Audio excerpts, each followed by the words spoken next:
আসসালামু আলাইকুম প্রিয় শিক্ষার্থীবৃন্দু, আশা করি সকলে ভালো আছো।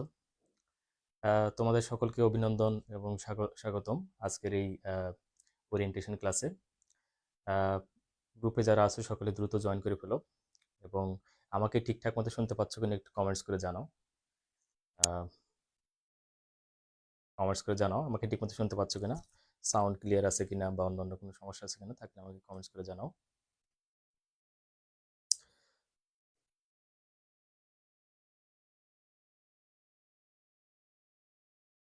নাইমুর রহমান বলছো, অনেকদিন পর আপনাকে দেখে ভালো লাগছে স্যার। আহ, তোমাকে দেখো ভালো লাগছে। আহ, নিশু বলছে আসসালামু আলাইকুম। ওয়ালাইকুম আসসালাম। আমাকে ঠিক মতো শুনতে পাচ্ছ কিনা একটু কমেন্টস করে জানাও সকলে।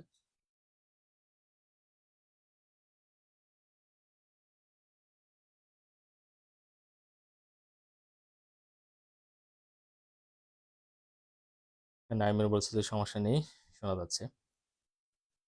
তো ভেরি গুড, সকলে দ্রুত জয়েন করে ফেলো। আর আমাদের এই ক্লাসের লিঙ্কটা কেউ একজন আমাদের হোয়াটসঅ্যাপ গ্রুপে শেয়ার করে দাও, যেন অন্যরা যেন বুঝতে পারে যে ক্লাস শুরু হয়েছে। তো নাইমুর একটু শেয়ার করে দাও আমাদের হোয়াটসঅ্যাপ গ্রুপে, এই ক্লাসের লিঙ্কটা শেয়ার করে দাও, তাহলে সকলে বুঝতে পারবে। অর্থাৎ আমাদের যে অনার্স দ্বিতীয় বর্ষের যে হোয়াটসঅ্যাপ গ্রুপ আছে ওইখানে একটু শেয়ার করে দাও, তাহলে সকলে বুঝতে পারবে ক্লাস শুরু হয়ে গেছে। তো খুবই আনন্দঘন পরিবেশ আজকে। তোমাদের সামনে আজকে হাজির হতে পেরে আমারও খুব ভালো লাগছে। তো আমরা, তোমরা জানো যে অনার্স প্রথম বর্ষের কোর্স চলমান রয়েছে বেশ কিছুদিন হলো। এই ধারাবাহিকতায় আমরা অনার্স দ্বিতীয় বর্ষের ক্লাস কিন্তু আমরা শুরু করলাম তোমাদের দাবির প্রেক্ষিতে। বিশেষ করে সরকারি আকবর কলেজ উল্লাপাড়া সিরাজগঞ্জ, আহ, এই কলেজের প্রাণীবিদ্যা বিভাগে দ্বিতীয় বর্ষে যে শিক্ষার্থী আছো তাদের অনুরোধের প্রেক্ষিতে কিন্তু আমি কোর্সটা রান করেছি। এবং শুধু এর সাথে সাথে কিন্তু আমাদের দেশের বিভিন্ন প্রান্ত থেকে অন্যান্য কলেজের শিক্ষার্থীরা কিন্তু অলরেডি কিন্তু আমাদের এই গ্রুপে জয়েন করেছে এবং আমাদের এই কোর্সের সাথে যুক্ত হয়েছে। তো তোমাদের সকলকে অভিনন্দন। এবং আমি নিজেও খুব ভালো লাগে কাজ করছে যে একই সাথে আমার কলেজের শিক্ষার্থীদের যেমন আমি শিক্ষক, অ্যাট দ্য সেম টাইম আমি কিন্তু বিভিন্ন কলেজের শিক্ষার্থীদেরও শিক্ষক হিসেবে তোমাদের সামনে হাজির হতে পেরেছি। এই জন্য আমি নিজেকে খুব গর্বিত মনে করছি এবং আমার ভালো লাগে কাজ করছে। তো আহ, সকলে দ্রুত জয়েন করে ফেলো। আজকে আমরা ওরিয়েন্টেশন ক্লাস, আমরা অনেক দিক নির্দেশনামূলক কথা বলবো এবং সিলেবাস সম্পর্কে কিছু ধারণা দেবো এবং সম্ভব হলে কিছু অংশ আমরা পড়বো। ঠিক আছে? তো সকলে দ্রুত জয়েন করে ফেলো। আর কারা কারা জয়েন করছে একটু কমেন্টস করে জানাও। হ্যাঁ, সাথী কমেন্টস করেছে আসসালামু আলাইকুম। ওয়ালাইকুম আসসালাম। তো আমার সামনে কিন্তু ল্যাপটপ রাখা আছে এবং আমি কিন্তু স্ক্রিনে তোমাদের কমেন্টগুলো কিন্তু দেখতে পাচ্ছি। তো আহ, অবশ্যই এই ক্লাস চলাকালীন সময়ে কারো কোনো আহ, বিষয় জানা থাকলে এখানে কমেন্টস করে জানাতে পারো। কোনো বিষয় জানার থাকলে অবশ্যই কমেন্টস করবা এবং যে কোনো বিষয়ে কমেন্টস করতে পারবা এবং আমি কিন্তু এখানে দেখে তোমাকে রিপ্লাই দিতে পারবো আর কি। এবং আহ, প্রথমে পরিচয় পর্ব সেরে ফেলি। তা আমি মোহাম্মদ আরিফুল ইসলাম, প্রভাষক প্রাণীবিদ্যা, সরকারি আকবর কলেজ উল্লাপাড়া সিরাজগঞ্জ। আমি বিসিএস 40তম ব্যাচ থেকে জয়েন করি 2022 সালে ডিসেম্বর মাসে। এই সরকারি আকবর কলেজে আমি জয়েন করি এবং এরপর থেকে কিন্তু আমি এখানে আছি এখন পর্যন্ত আলহামদুলিল্লাহ। এবং ডিপার্টমেন্টের প্রাণীবিদ্যা বিভাগের শিক্ষার্থীদের ভালোবাসা এবং সকলের আদর স্নেহ নিয়ে কিন্তু আমি সামনে এগিয়ে চলছি এবং তোমাদের এই ভালোবাসাই হলো আমার সামনে এগিয়ে চলার অনুপ্রেরণা। তো যাই হোক, আমি ব্যক্তিগত জীবনে আহ, পড়ালেখা করেছি চট্টগ্রাম বিশ্ববিদ্যালয়ের প্রাণীবিদ্যা বিভাগে পড়াশোনা করেছি এবং তারপর তো বিসিএস দেখে নিয়েছি এবং আমার বাসা কিন্তু উল্লাপাড়া সিরাজগঞ্জে অবস্থিত। তো যাই হোক, আর অনেকেই জয়েন করে পড়ছো। রবিউল ইসলাম জয়েন করে পড়ছো। আসসালামু আলাইকুম। ওয়ালাইকুম আসসালাম।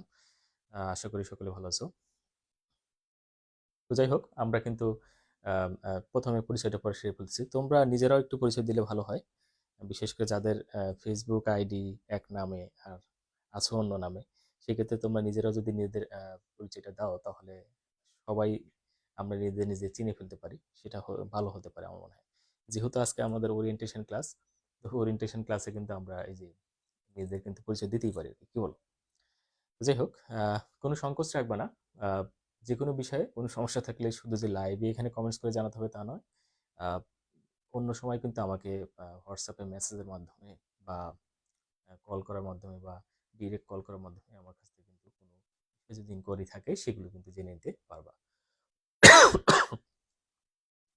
তো যাই হোক, সো এই হলো প্রথম কথা। সো তোমাদের পরিচয়টা হলে ঝটপট দিয়ে ফেলো। আহ, ঝটপট পরিচয় দিয়ে ফেলো, কে কোথা থেকে, আহ, কার নাম কি এবং কোন কলেজ থেকে আমাদের কোর্সের সাথে যুক্ত হয়েছে, একটু কমেন্টস করে জানিয়ে দাও আমাদেরকে।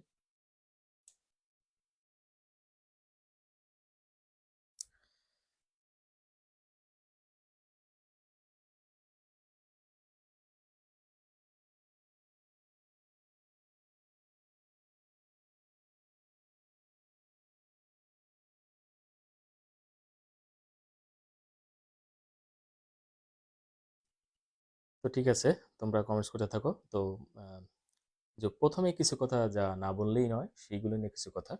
প্রথম কথা হলো যে প্রথমে মেহজাবিন ঐশী এসে গেছো। আসসালামু আলাইকুম। ওয়ালাইকুম আসসালাম।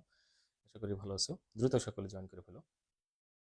তো প্রথমে যেটা কথা না বললে নয়, সেটা হলো যে আহ, তোমরা সকলে জাতীয় বিশ্ববিদ্যালয়ে প্রাণীবিদ্যা আন্ডারে প্রাণীবিদ্যা বিভাগে পড়ছো। যদি কারোর মধ্যে কোনো ধরনের কনফিউশন থাকে বা আহ, তোমাদের নিজের কেরিয়ার নিয়ে যদি চিন্তা ভাবনা থাকে, তাহলে কিন্তু এখনই সময় তোমাদেরকে দাঁড়িয়ে যাও এবং তোমাদের নিজেদেরকে বিল্ড আপ করে নাও। সো কমেন্টস করেছো সাদেকুন নাহার উষা, আসসালামু আলাইকুম। ওয়ালাইকুম আসসালাম। তুমি হলো আছো হলো কুমুদিনী গভর্নমেন্ট কলেজ টাঙ্গাইল থেকে আমাদের সাথে যুক্ত আছো, ভেরি গুড। আচ্ছা, তারপরে রবিউল ইসলাম সিরাজগঞ্জ রোড থেকে আর অধ্যয়নরত আছে হলো সরকারি আইবিএ কলেজ উল্লাপাড়া সিরাজগঞ্জ। তারপরে আরও আছো সাথী, আমার নাম সাথী খাতুন। আচ্ছা, বাসা হলো শাহজাদপুর, গভর্নমেন্ট আকবরী কলেজের শিক্ষার্থী তুমি, ভেরি গুড। তারপরে আসো নাইমুর রহমান, জানাতুন নাইম, প্রতিষ্ঠান সরকারি আইবিএ কলেজ, ভেরি গুড। এবং আমাদের কিন্তু প্রতিনিয়ত আমাদের কোর্সে অনেক শিক্ষার্থী নক দিয়ে যাচ্ছে। শুধুমাত্র আমাদের এই কোর্সটা রান হয়নি বলে কিন্তু অনেকে এখনো জয়েন করেনি। অনেক শিক্ষার্থী আমাদের এই কোর্সে ইনশাল্লাহ জয়েন হবে বলে আশা করি আমি। আমাদের বিভাগেরই অর্থাৎ সরকারি আইবিএ কলেজের অনেক শিক্ষার্থী এখনো জয়েন করবে এবং বাইরের কলেজে অনেকগুলো কলেজে কমপক্ষে 10-15টা কলেজ থেকে আমাকে নক দিয়েছে, ওরা জয়েন হবে। কিন্তু এই শুধুমাত্র এই আমাদের ক্লাস কার্যক্রম বন্ধ থাকার কারণে কিন্তু হয়ে ওঠেনি। যদিও আমরা 14 তারিখে ক্লাস শুরু করতে চেয়েছিলাম, কিন্তু যেহেতু বিকাশ বন্ধ ছিল, সো অনেকেই আমাদের সাথে যোগাযোগ করে কিন্তু পরে আর যোগাযোগ করতে পারিনি। তো যে কারণে কিছুটা ডিলে করে দিয়েছি আমরা, যে আমরা একটু পরে শুরু করি। এবং রমজান মাসের কথা বিবেচনা করে কিন্তু আমরা তারাবির নামাজ এর কথা বিবেচনা করে আমরা কিন্তু ক্লাস টাইমটা কিন্তু একটু পরে রাখছি 9টা 40-এ।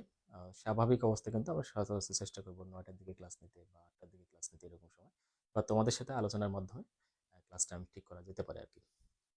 তো যাই হোক, তোমাদের পরিচয় দিয়েছো, খুব ভালো লাগলো। সো চলো যাই আমরা পরবর্তী যে স্টেজে চলে যাই আজকের কথার মধ্যে। পরবর্তী যে বিষয়টা হলো যে আমরা যারা এই যে শিক্ষার্থী আছি, আমরা কখনোই হীনমন্যতায় ভুগবো না। সবসময় নিজেকে কনফিডেন্স রাখবো, যেন আমরা সামনের দিকে সহজে এগিয়ে যেতে পারি এবং নিজের কাজের প্রতি সবসময় আমরা কি থাকবো, যত্নশীল থাকবো। নিজ নিজ কাজগুলোকে আমরা যদি দায়িত্বশীলতার সাথে করি, তাহলে কিন্তু আমরা সহজেই সামনের দিকে এগিয়ে যেতে পারবো।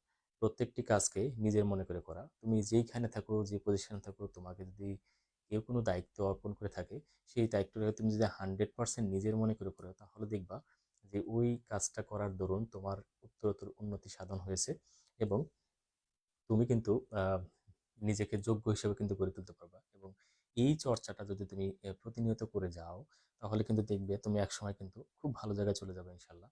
এবং এই তোমাদের মতো শিক্ষার্থীরাই কিন্তু আগামীর ভবিষ্যৎ। এবং বাংলাদেশের যে কোনো জায়গায় কিন্তু তোমরা আহ, গিয়ে কিন্তু ফিট হতে পারো আর কি। বাংলাদেশের যে জব সেক্টরগুলো আছে, যে কোনো জায়গায় কিন্তু তুমি গিয়ে কিন্তু নিজেকে মেলে ধরতে পারো। যদি তোমাকে ঠিক মতো গড়ে তুলতে পারো, তাহলে কিন্তু এটা কোনো প্রতিবন্ধকতাই নয় তোমাকে যে কোনো জায়গায় যাওয়ার জন্য আর কি। ওকে। এই যে, আর অবশ্যই কখনোই হতাশার মধ্যে থাকা যাবে না, সবসময় কনফিডেন্স থাকতে হবে। মহান আল্লাহর উপরে বিশ্বাস রাখো যে তুমি সৃষ্টিকর্তা তোমার জন্য যা করছে বা করে যাচ্ছে, সেগুলো তোমার নিশ্চয়ই ভালোর জন্য। যেটা তোমার জন্য ভালো, সেটাই কিন্তু তোমার জন্য হয়তো করে যাচ্ছে আর কি। তো এরকম মেন্টালিটিতে সবসময় সামনের দিকে এগোবা, দেখবে সবসময় তুমি সামনের দিকে এগিয়ে যেতে থাকবে আর কি। তো আমি একজন ব্যক্তির কথা দিয়ে বলি আর কি। তো ওনার একজন ব্যক্তি, খুব বড় একটা কোম্পানির তিনি হলো চাকরি করেন। তো তো ওনার কাছে একটা সুপারিশ আসলো, একটা ছেলে তার কাছে সুপারিশ নিয়ে আসলো যে, স্যার আপনি যদি আমাকে এই অমুক কোম্পানিতে একটু সুপারিশ করে দেন, তাহলে কিন্তু আমার এই চাকরিটা হয়ে যায়। যদি একটু অনুগ্রহ করে দিতেন, তাহলে অনেক উপকার হতো। তো পরবর্তীতে দেখা গেল যে ওই ছেলেটা, যে ছেলেটা সুপারিশ চেয়েছে আর কি, তার সিজিপিএ ছিল 3.85, মানে খুবই সুপার ডুপার কিন্তু সিজিপিএ তার অনার্সের। তো যাই হোক, তো সেরকম সিজিপিএ ধারে একটা ছেলে। তো ওই লোকটা যিনি সুপারিশ করবেন চাকরি দেওয়ার জন্য আর কি, তো উনি চিন্তা করলেন যে ঠিক আছে, এই ছেলেকে তো আমি সুপারিশ করবো। তো ওই ছেলেটার ফেসবুক আইডিতে ঢুকলো, ঢোকার পরে আহ, সে যেটা দেখতে পেলো সেটা হলো যে ওই ছেলে একটা কমেন্টস লিখেছে, মানে একটা ফেসবুক পোস্ট দিয়েছে। সেই পোস্টে সে লিখেছে যে হে আল্লাহ আমাকে উপরে উঠে আনো। সো এই যে কথাটা বললো সেই ছেলেটা, অবিবেচকের মধ্যে মতো সে কিন্তু এই পোস্টটা দিয়ে ফেলেছে। এতে করে ওই লোকের কিন্তু এটা দৃষ্টিগোচর হয় যে এই ছেলে তো হতাশবাদী, আর এই হতাশবাদী ছেলেকে দিয়ে এই কোম্পানিতে কোনো উন্নতি হবে না, অতএব এর সুপারিশ আমার করা ঠিক হবে না। তাই পরবর্তীতে কিন্তু ওই লোকটা সিদ্ধান্ত নেয়। উনি কিন্তু একটা ইউনিভার্সিটির ভিসি বর্তমানে আর কি। তো উনি সিদ্ধান্ত নেয় যে ঠিক আছে, এই ছেলেকে আমি আর সুপারিশ করবো না, কারণ সে হলো হতাশাবাদী। এবং এই হতাশাবাদী যারা আছে তারা কিন্তু জীবনে উন্নতি করতে পারবে না এবং কোম্পানি কিন্তু উত্তরোত্তর উন্নতি হবে না। তখন সে কি করলো, ওই ছেলের জন্য কিন্তু সুপারিশ করলো না। তো আমি তোমাদেরকে এটাই বলতে চাচ্ছি যে কোনো সময় হতাশ হবে না, সবসময় বি পজিটিভ থাকবা, দেখবা সবসময় তোমার সাথে ভালো কিছু হচ্ছে। সবসময় যখন যারা হলো নেগেটিভ চিন্তা করে তাদের জন্য নেগেটিভ কিছু ঘটে, যারা পজিটিভ চিন্তা করে তাদের জন্য কিন্তু সবসময় পজিটিভ ঘটনাগুলো ঘটে থাকে। তো এই বিষয়গুলো মাথায় রেখে এগোবা। এবার আসি যে তোমরা আহ,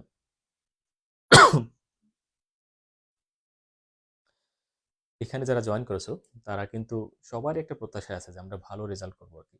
এবং ভালো রেজাল্ট করা কিন্তু খুব গুরুত্বপূর্ণ। এই যে দেখো, তুমি যে অনার্সে পড়াশোনা করছো, এই অনার্সের সেকশনে তোমার একাডেমিক রেজাল্ট কিন্তু তোমাকে প্রতিনিধিত্ব করে যে তুমি এই একাডেমিক রেজাল্টকে তুমি কতটা গুরুত্ব দিচ্ছ আর কি। এইটার উপর ভিত্তি করে কিন্তু পরবর্তীতে চাকরি ভাইভাতে যখন যাবো তখন তারা এটাকে অ্যানালাইসিস করবে।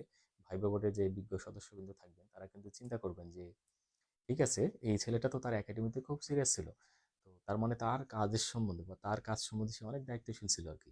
তো এই দায়িত্বশীলতা কিন্তু এভাবে কিন্তু প্রকাশ পেতে পারে। এগুলোকে বলা হয় সফট স্কিল, বলা হয় এটাকে সফট স্কিল। মানে তুমি এই যে তুমি একটা দিয়ে যদিও তোমার যে বিহেভ দিয়ে ওখানে প্রকাশ করলা, তুমি সবসময় পজিটিভ থাকলে, সেগুলো সফট স্কিলের মধ্যে পড়ে আর কি। যদিও আমাদের রেজাল্টটাকে হার্ড স্কিলের মধ্যে আমরা বলতে পারি আর কি। তো এই যে তোমাকে দেখলে এবং তুমি যখন ভাইবা বোর্ডে পজিটিভ থাকলা, তখন কিন্তু তোমার প্রতি একটা পজিটিভ ভাইব তৈরি হবে। কাদের ক্ষেত্রে? ওই বিজ্ঞ সদস্য কিন্তু যারা ছিল ভাইবা বোর্ডে, তাদের জন্য। সো এই জন্য রেজাল্টটা কিন্তু খুব গুরুত্বপূর্ণ যে তুমি তোমার কাজে কোনোভাবে তুমি উদাসীন নয়, তুমি তোমার কাজে কি আছো, 100% কি ডেডিকেটেড আছো। অর্থাৎ এই ছেলেটা 100% ডেডিকেটেড তার নিজের একাডেমিক কাজ নিয়ে। তার মানে সে যখন ওই ব্যক্তির কোম্পানির দায়িত্ব নেবে তখন কি থাকবে, সে কিন্তু ডেডিকেশন নিয়ে কিন্তু কাজ করবে। সো এটা কিন্তু বেশ গুরুত্বপূর্ণ একটা বিষয়। সো এই জন্য একাডেমিক রেজাল্টটা কিন্তু খুবই গুরুত্বপূর্ণ। এবার দেখো আমাদের এই কোর্সে সাউন্ড কি কম হচ্ছে? হ্যাঁ, এখন কি শুনতে পাচ্ছ?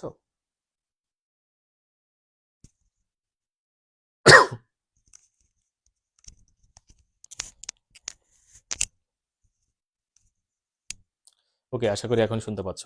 তো যেটা বলছে আর কি, যে এই যে ডেডিকেটেড মাইন্ড থাকা, তোমার রেজাল্টের প্রতি সিরিয়াস হওয়া, এই কোর্সে যারা ভর্তি হয়েছে তারা কিন্তু এই যে দেখো, আমরা যারা ইয়ার ভিত্তিক পরীক্ষা দিয়ে থাকি, এক বছরে একটা পরীক্ষা দেই, তাদের ক্ষেত্রে কি হয় যে বছরে একটা পরীক্ষা দেই, পরীক্ষা দেওয়ার পর লং টাইম একটা গ্যাপ চলে যায়। তো সেই গ্যাপের কারণে আমরা কি করি যে অনেক দিন পড়াশোনা থেকে বাইরে থাকি। আর বাইরে থাকার কারণে কি হচ্ছে যে আমরা কিন্তু এই পড়াশোনার যে মনোযোগটা সেটা ধরে রাখতে পারতেছি না।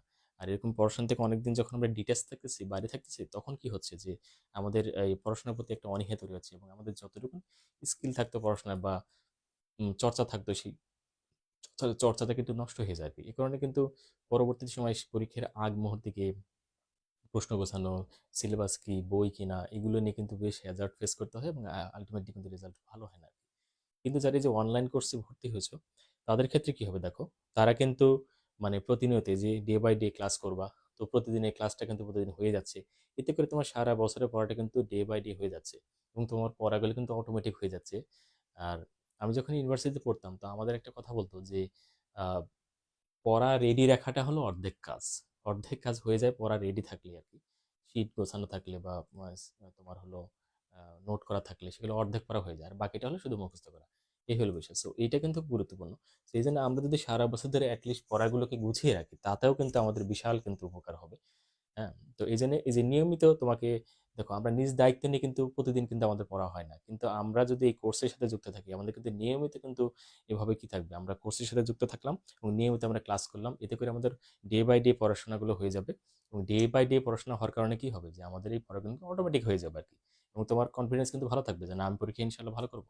হ্যাঁ, এট দ্য সেম টাইম তুমি তোমার যে আদার স্কিলগুলো আছে, যেমন কম্পিউটার স্কিল থাকা, পাওয়ার পয়েন্টে কাজ করা, হ্যাঁ, তারপরে এমএস ওয়ার্ডে কাজ করা, তারপরে মনে করো তুমি প্রেজেন্টেশন দেওয়ার যে স্কিলটা, এই যে স্কিলগুলো আর কি, সেগুলো কিন্তু এখনই তোমার ডেভেলপ করার সময়। এবং আরেকটা বিষয় তোমাদের বলে রাখবো, যে কমিউনিকেশন স্কিল যেটা আছে সেটা কিন্তু অবশ্যই তোমাদের ডেভেলপ করতে হবে। কমিউনিকেশন স্কিলকে বলা হয় সফট স্কিল বলা হয় এটাকে। তো সফট স্কিল কি করে আমাদের, দেখো, আমি একজনের সাথে কথা বলবো, কিভাবে কথা বলবো সেটা কিন্তু খুব গুরুত্বপূর্ণ একটা বিষয়। ওই আমার অ্যাপ্রোচের উপর ভিত্তি করে, যে আমি একজন ব্যক্তির সাথে, বড় কোনো ব্যক্তির সাথে কথা বলছি, তো আমি কিভাবে অ্যাপ্রোচ করব তার উপর ভিত্তি করে কিন্তু আমাকে কিন্তু অনেকটাই নির্ণয় করে ফেলবে যে এ কতটুকু পারদর্শী, বা একে দ্বারা আমি কত মানুষকে ম্যানেজ ম্যানেজ করতে পারবো, বা তাকে দ্বারা আমার এই কাজগুলিকে হাসিল করতে পারবো। সো এটা কিন্তু খুব গুরুত্বপূর্ণ। এই জন্য আমরা সব এই বিষয়গুলো কিন্তু ডেভেলপ করার চেষ্টা করবো আর কি, নিজে থেকে কিন্তু করার চেষ্টা করবো। তো এই হলো বিষয়। আর আরেকটা কথা আমি এখানে বলে রাখবো, সেটা হলো যে নিজেরা অবশ্যই এখন থেকে, তোমরা সেকেন্ড ইয়ারে পড়াশোনা করছো, অনার্স ফার্স্ট ইয়ার শেষ হয়ে গেছে, দু একজন হয়তো ইমপ্রুভমেন্ট আছে, ওকে, ভালো কথা, ওগুলো দিয়ে ফেলবা। কিন্তু যারা এই যে সেকেন্ড ইয়ার উঠে গেছে, এখন থেকে কিন্তু তোমাকে যে চাকরির পড়াশোনার জন্য কিন্তু নিজেকে তৈরি করতে হবে, অ্যাট দ্য সেম টাইম স্কিলও ডেভেলপ করবা।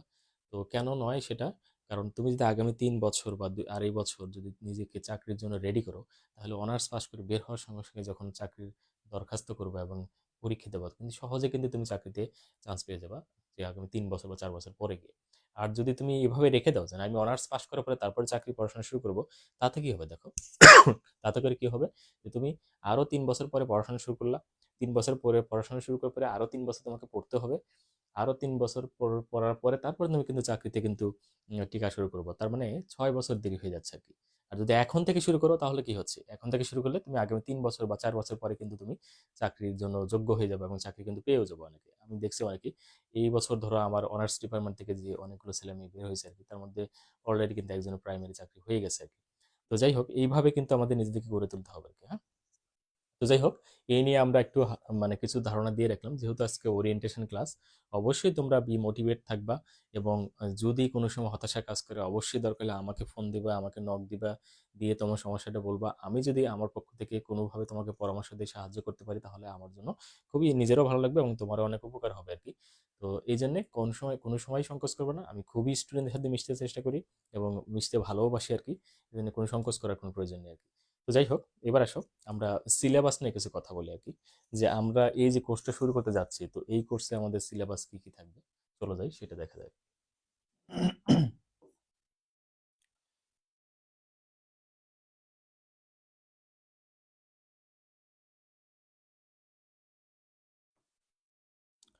ওকে, তো চলো যাই আমরা দেখি এই কোর্সে আমাদের কি কি সিলেবাস থাকছে, সেটা নিয়ে আমরা একটু আলোচনা করি। 1 নম্বর যেটা থাকবে সেটা হলো প্রাণী বৈচিত্র্য 2। প্রাণী বৈচিত্র্য 2, প্রাণী বৈচিত্র্য 2। হ্যাঁ, তো এই প্রাণী বৈচিত্র্য 2-এ কি কি থাকবে সেটা নিয়ে কিছু কিছু কথা হতে পারে আর কি। সো প্রাণী বৈচিত্র্য 2-এ কিন্তু মূলত কথা বলা হবে কাদের নিয়ে। আমি আগে যে কোর্সগুলো তোমাদের ক্লাস নেব সেগুলো নিয়ে একটু কথা বলি, তারপরে যেহেতু প্রাণী বৈচিত্র্য 2 নিয়ে কথা বলি সেখানে আমরা কথা বলছি। প্রাণী বৈচিত্র্য 2 আছে, তারপরে 2 নম্বর কি আছে,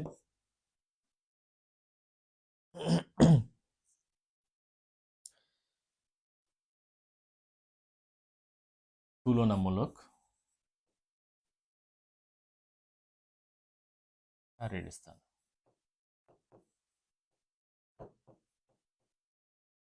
কোর্স নাম্বার, পরবর্তী কোর্স। এবং 3 নম্বর কোর্স আছে হলো পরিবেশ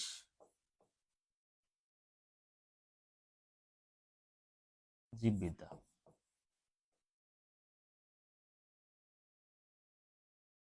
পরিবেশ জীববিদ্যা, এই 3টে কোর্স নিয়ে কিন্তু তোমাদের সাথে আমাদের মূল ফাংশন। মেজর যে 3টি প্রাণীবিদ্যার 2য় বর্ষে মেজর যে 3টি কোর্স আছে, সেই 3টি কোর্স নিয়ে কিন্তু তোমাদের সাথে আমার ফাংশন। ইনশাল্লাহ আমরা যেহেতু অনেক আগেই শুরু করেছি, ইনশাল্লাহ খুব সময় মতো শেষ হয়ে যাবে, এবং আমরা তোমার সাথে কিন্তু লং টাইম থাকবো, ধরো যে পরীক্ষা হওয়ার আগ পর্যন্ত তোমাদের সাথে থাকবো আর কি। So no tension. এবং আমাদের ক্লাসগুলো কিন্তু মিস করলেও সমস্যা নেই, কারণ ক্লাসগুলো রেকর্ড করা থাকবে। এবং আমি কিন্তু একটা ওই তোমার হলো ইউটিউবে একটা আনলিস্টেড করে রেখে দেবো, এবং সেই লিঙ্কটা কিন্তু আমাদের ফেসবুক গ্রুপে দিয়ে রাখবো। তোমরা কিন্তু সিরিয়ালি কিন্তু ক্লাসগুলো দেখতে পারবা। তো এরকম হতে পারে কোনো সময় যে হ্যাঁ আমি আজকে কোনো ব্যস্ততার কারণে বা কোনো কারণে আমি দেখতে পারিনি, তুমি কিন্তু ঠিকই পরে কিন্তু ক্লাসটা দেখে নিতে পারবা।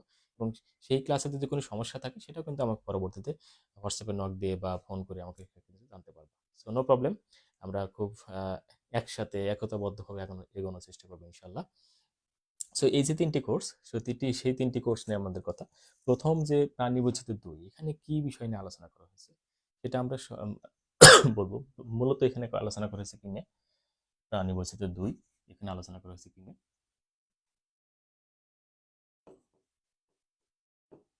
প্রাণী বৈচিত্র্য ২ এখানে আলোচনা হয়েছে কি নিয়ে? এখানে আলোচনা করা হয়েছে যে তোমার মূলত কোঅর্ডিনেটর নিয়ে আলোচনা করা হয়েছে। ফাইলাম কোঅর্ডিনেটর এটা নিয়ে কিন্তু আলোচনা করা হয়েছে। হ্যাঁ, ফাইলাম কোঅর্ডিনেটর, ফাইলাম কোঅর্ডিনেটর, ফাইলাম কোঅর্ডিনেটর নিয়ে কিন্তু মূলত আলোচনা করেছে। তোমরা জানো অনার্স প্রথম বর্ষে তোমরা আহ, মানে নন কোডেড সব পড়াশোনা করে আসছো আর কি। অর্থাৎ একদম তোমার প্রোটোজোয়া থেকে প্রোটোজোয়া পড়ছো, পরিফেরা পড়ছো, নিডেরিয়া পড়ছো, প্লাটিহেলমিনথেস পড়ছো, হ্যাঁ, নেমাটোডা পড়ছো, মলাস্কা পড়ছো, অ্যানিলিডে পড়ছো, আর্থ্রোপোডা পড়ছো, একাইনোডার্মা পর্যন্ত পড়ে আসছো আর কি। হ্যাঁ, এখন কিন্তু তোমরা কিন্তু ওই পর্যন্ত শেষ, এখন এসে তোমাদের পড়তে হবে কি কর্ডাটা পড়তে হবে, ঠিক আছে? সো এই সিরিয়ালে যদি দেখি আমরা সিরিয়ালি মানে সিরিয়াল টু সিরিয়াল, তাহলে কিন্তু এই সিরিয়াল কিন্তু মেনটেন করা হচ্ছে। সবার শেষের যে পর্বটা সেটা হলো কর্ডাটা পর্ব। সো এই কর্ডাটা পর্বে কিন্তু মূলত আলোচনা করা হবে এটা নিয়ে। হ্যাঁ, সো কর্ডাটা পর্বে আসলে মূলত প্রাণীর উপস্থিতি কি নিয়ে আলোচনা করা হচ্ছে? কর্ডাটা পর্বে আমরা জানি যে এটার আবার 3টা সাব ফাইলাম আছে, সাব ফাইলাম আছে, 3টি সাব ফাইলাম আছে। হ্যাঁ, 3টি সাব ফাইলাম আছে, সেগুলো নিয়ে মূলত কথা হবে। যেমন হলো সাব ফাইলাম 1, সাব ফাইলাম 1-এ কি লেখা আছে? এটা হলো ইউরোকর্ডাটা, ইউরোকর্ডাটা। সাব ফাইলাম 2-তে কি আছে? Sub ফাইলাম 2 cephalo, Cephalochordata. আর সাব ফাইলাম 3-তে কি আছে? এটা হলো ভার্টিভাটা, ভার্টিব্রাটা। এই 3টা বিষয় নিয়ে কিন্তু কথা বলা হয়েছে। হ্যাঁ, এই 3টা নিয়ে কথা বলেছে। হ্যাঁ, এই 3টা সাব ফাইলাম নিয়ে কথা বলেছে। তাহলে কর্ডাটা, ফাইলাম কর্ডাটা, সেই কর্ডাটার আন্ডার কি ইউরোকর্ডাটা, সেফালোকর্ডাটা এবং ভার্টিব্রাটা। এই 3টা সাব ফাইলাম এর আন্ডারে আবার কিছু ক্লাস আছে, সেই পর্যন্ত কিন্তু একদম চলে গেছে এবং আলোচনা করা হয়েছে। এরই মাধ্যমে পুরো কোর্সটাকে কিন্তু আলোচনা করা হয়েছে, ঠিক আছে? সো এবার আসো, এটা আমরা পরে আবার ডিটেলস আসবো যখন কোর্সে ফিরে আসি। তারপর আসো 2 নাম্বারে চলে যাচ্ছি আমরা। এখানে হলো তুলনামূলক সার স্থান।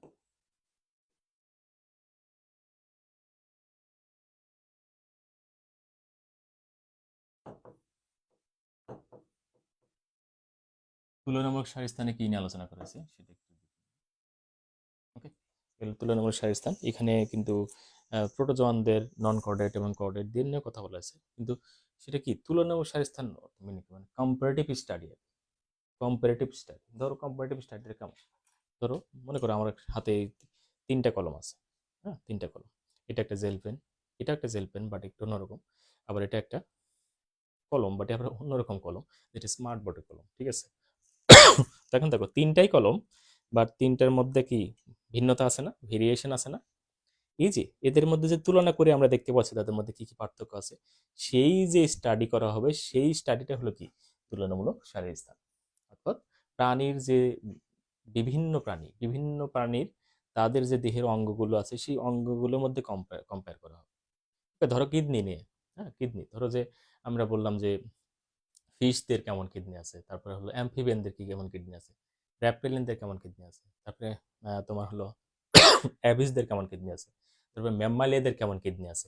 এই সবগুলো 5টা কিডনিকে আমরা কম্পেয়ার করে রেখে একসাথে ধরলাম, ধরার পর দেখলাম যে আসলে কি কি পার্থক্য তাদের মধ্যে আছে। তো সেইভাবে যে স্টাডিটা করা হয় সেটা হলো কম্পারেটিভ স্টাডি, সেটাকেই বাংলা বলে কি তুলনামূলক সারের স্থান। আশা করি সকলে বুঝতে পারছো। তো এখানে আসলে মূলত কাদের নিয়ে আলোচনা করবো? প্রোটোজোয়া। এখানে কাদের রাখবে? প্রোটোজোয়ানদের রাখবে। প্রোটোজোয়ান প্রোটোজোয়ানদের নিয়ে আলোচনা করা হবে। তারপরে নন কর্ডেটদের নিয়েও কিন্তু আলোচনা করা হবে। নন কর্ডেটের তুলনামূলক সারির স্থান কিন্তু আলোচনা করা হবে। আরও কি আলোচনা করা হবে? সেটা হলো যে কর্ডেটদের তুলনামূলক সারির স্থান। কর্ডেট। তো এই কোর্সের আন্ডারে কিন্তু এই তিনটা বিষয়ের উপর ভিত্তি করে কিন্তু আলোচনা করা হবে। তিনটা প্রোটোজোয়ানরা, তারপরে নন কর্ডেটদের, তারপরে কর্ডেট, এদের নিয়ে কি করা হবে? আলোচনা করা হবে।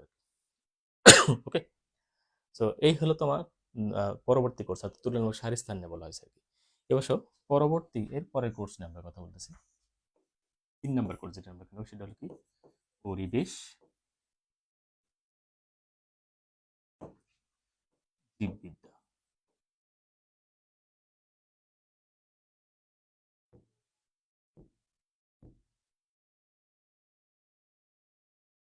পরিবেশ,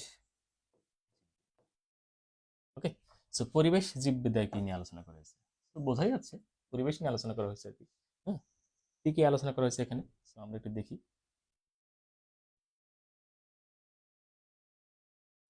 পরিবেশ নিয়ে আলোচনা করা হয়েছে।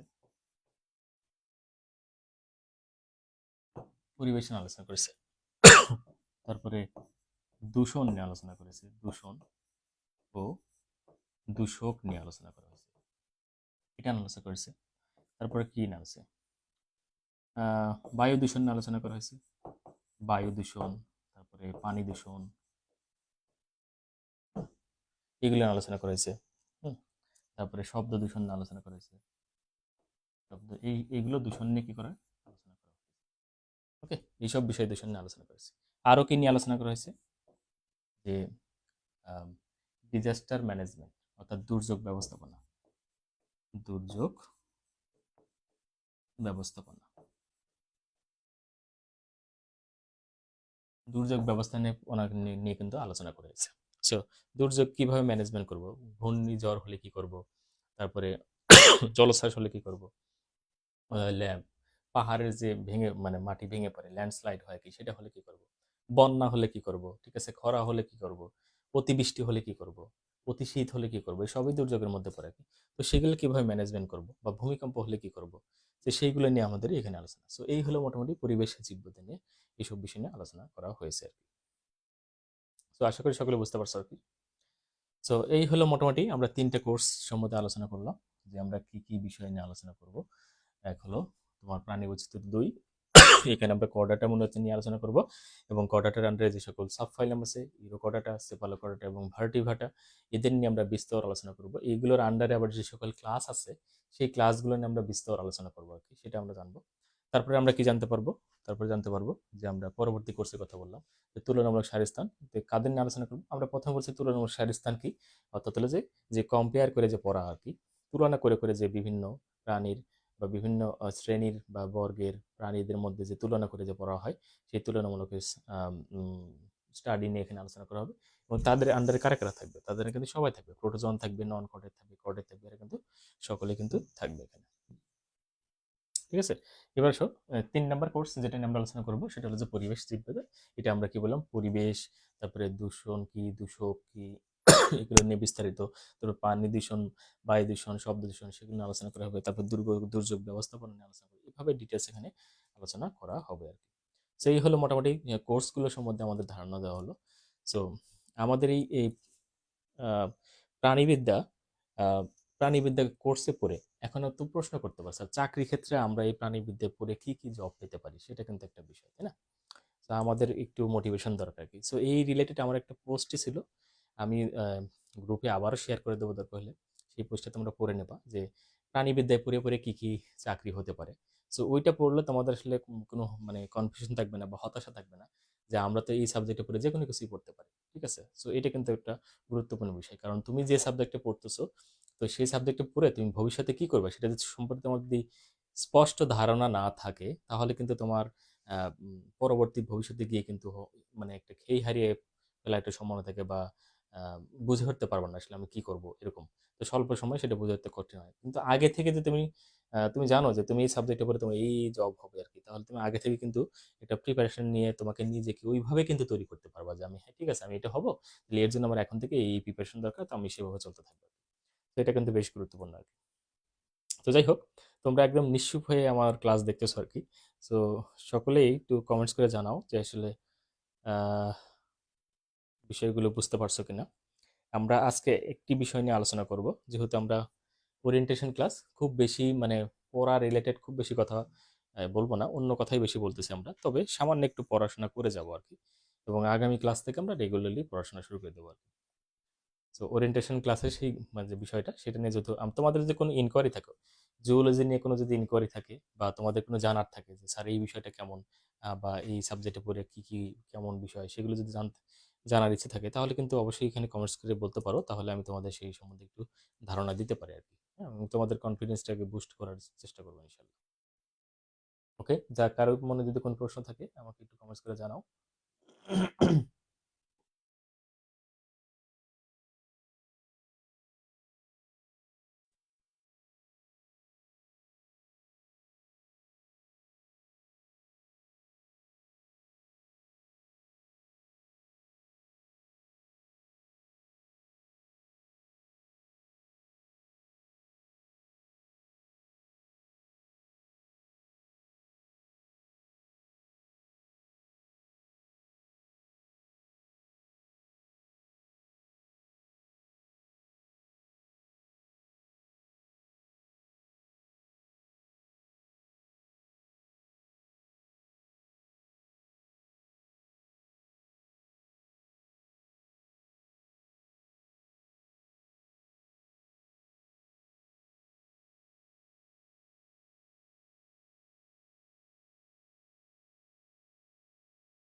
ওকে, কোনো কমেন্টস নেই দেখি, যদি একটু কমেন্টস করো তোমাদের কোনো কিছু জানার থাকলে।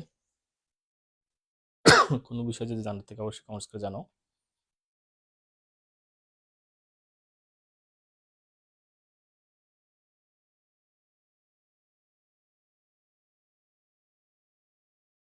অনেক কমেন্টস থেকে হয়ে গেছে, আমি আসলে একটাও খেয়াল করিনি।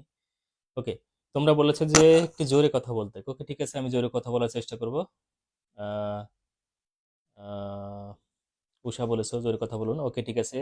তারপরে মিশু বলেছো আহ, বুঝতে কোনো প্রবলেম হচ্ছে না, ওকে ভেরি গুড। তারপরে সাথী বলেছো স্যার শুধু কি রেকর্ড ক্লাস নেবেন নাকি যেটুকু পড়াবেন তার উপর এক্সট্রা হ্যান্ড নোট দিবেন? ও আচ্ছা, এটা খুব গুরুত্বপূর্ণ একটা প্রশ্ন। যা পড়াবো অবশ্যই সেটা হ্যান্ড নোট পাবা, একটা চ্যাপ্টার শেষ করবো এবং একটা করে হ্যান্ড নোট আমরা সরবরাহ করবো তোমাদের ইনশাল্লাহ। দোয়া করে আমার জন্য, আমি যেন সুস্থ থেকে তোমাদের এটা দিতে পারি আর কি। আচ্ছা, তারপরে উষা ফোন কমেন্টস করেছে স্যার ফার্স্ট ইয়ারে পানি বৈচিত্র্য খুব খারাপ রেজাল্ট করছি, এটা খুব কঠিন লাগে। হ্যাঁ, এই কোর্সটা বেশ কঠিন, কিন্তু একটু গুছিয়ে পড়লে কোনো সমস্যা নেই। হ্যাঁ, কিছু গুছিয়ে পড়লে সমস্যা নেই। সো এটা সিরিয়াসলি পড়ো এখন থেকে আর কি। এবং দেখো আমি কিন্তু প্রাণী বৈচিত্র্য নিয়েই কিন্তু শুরু করছি, এবং হ্যাঁ এই কঠিনটা দিয়েই তোমাদের শুরু করছি এখানে আর কি, যেন এইটা ভালো মতো হোক। আমি তোমাদের কিন্তু প্রাণী বৈচিত্র্য 2 দিয়েই কিন্তু শুরু করব, যেটা সবচেয়ে কঠিন ওইটা দিয়েই শুরু করবো। তো ওইটা হয়ে গেলে তোমরা কিন্তু অনেকটা রিলিফ হয়ে যাবে যে হ্যাঁ ঠিক আছে আমাদের শেষ হয়ে গেছে, তাহলে বেশ ভালো লাগে কাজ করবে আর কি। ওকে, সো নো টেনশন। আরো কোনো কমেন্টস? তো চাকরি নিয়ে দুই একটা কথা বলে যে চাকরি আসলে বিশাল একটা মার্কেট তোমাদের জন্য। ধরো প্রাইমারি স্কুলে একটা বিশাল মার্কেট চাকরির জন্য, এখানে তুমি জুলুর থেকে পড়ে যেতে পারবা। তারপরে মনে করো তুমি হাই স্কুলে বা জীববিজ্ঞান শিক্ষক হিসেবে কিন্তু জয়েন করতে পারো, এখানে বিশাল একটা মার্কেট। বাংলাদেশে কিন্তু হাজার হাজার কিন্তু হাই স্কুল আছে, সরকারি হাই স্কুল বেসরকারি হাই স্কুল এগুলো কিন্তু রয়েছে আর কি। তারপরে আসো যে কলেজ লেভেলে চলে যাই আমরা কলেজে, যেমন ধরো আমি বিসিএস এডুকেশন ক্যাডার থেকে জয়েন করেছি, তার মানে প্রাণীবিদ্যার স্টুডেন্ট হিসেবে কিন্তু এখানে জয়েন করেছি আর কি। মানে তো তার মানে সেখানে একটা বিশাল সুযোগ রয়েছে। এবার সে কলেজে নিবন্ধনধারী যারা আছে, মানে নিবন্ধন দিয়ে কিন্তু বাংলাদেশে অনেক বেসরকারি কলেজ আছে, সেখানে কিন্তু যোগদান করার সুযোগ আছে। তো যারা শিক্ষকতা পেশাকে দেখো এই সাইড থেকে কিন্তু পুরোটাই কিন্তু তাদের জন্য ওপেন রয়ে গেছে। এবার সব ফিশারি রিলেটেড কিছু জব কিন্তু রয়েছে, কারণ হলো যে তোমরা যারা মাস্টার্সে গিয়ে ফিশারিজ নিবা আর কি, তো ওই ফিশারিজ নেওয়ার কারণে বা এই জুলজিতে পড়ে ফিশারি রিলেটেড কিন্তু মন্ত্রণালয়ে কিছু জব রয়েছে বা অন্য জায়গায় কিন্তু জব রয়েছে। অথবা তুমি এখান থেকে কিন্তু পিএইচডি করার জন্য বাইরে কিন্তু স্কলারশিপ নিয়ে কিন্তু বাইরে যেতে পারো, সেই সুযোগটা কিন্তু রয়েছে। তো এছাড়া আম, যে কোনো ধরনের জব, ধরো ব্যাংক ব্যাংক বলো, তারপরে বিসিএস জেনারেল যে বলো সেখানে, তারপরে যে কোনো ধরনের আদার্স জবে কিন্তু প্রবেশ করা যায়, শুধুমাত্র টেকনিক্যাল সাইট ছাড়া। যে কোনো জবে কিন্তু বাংলাদেশে যে কোনো সাবজেক্ট পেলে যে কোনো জবে ঢোকা যায়, শুধুমাত্র টেকনিক্যাল সাইট ছাড়া আর কি। ওকে। সো এখানে কিন্তু তোমার যাওয়ার সুযোগ রয়েছে কিন্তু।